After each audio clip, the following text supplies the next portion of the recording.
চিন্ময় প্রভুর মুক্তি, মন্দির সুরক্ষা এবং সনাতনীদের উপর মিথ্যা মামলা বন্ধ করে ভারতের সংসদে বাংলাদেশ নিয়ে যে আলোচনা হলো, বাংলাদেশের সংখ্যালঘু হিন্দু সম্প্রদায়ের ওপর সহিংসতার ঘটনা বৃদ্ধি পাওয়ার দাবি করে মানবাধিকার লঙ্ঘনের অভিযোগ তুলে ভারতের সংসদে প্রশ্ন করেছেন এক সদস্য।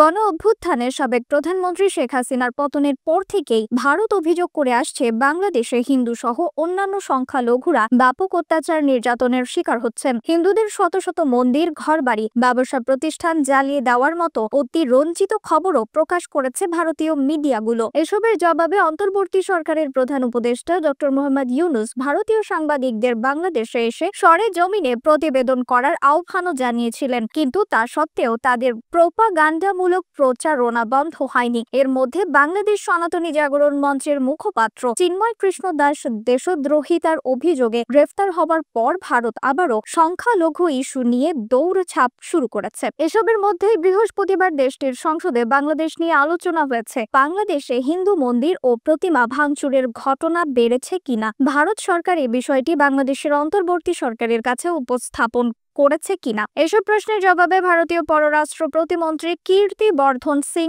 সংসদকে বলেন, বাংলাদেশে গত কয়েক মাসে হিন্দু মন্দির ও প্রতিমা ভাঙচুরের ঘটনার তথ্য শোনা গেছে। ভারতীয় সরকার এ ব্যাপারে নিজেদের উদ্বেগের কথা জানিয়েছে, যার মধ্যে রয়েছে তাঁতিবাজারে পূজা মণ্ডপে হামলা, সাতক্ষীরার কালী মন্দির থেকে দুর্গাপূজার সময় সোনার মুকুট চুরির ঘটনা।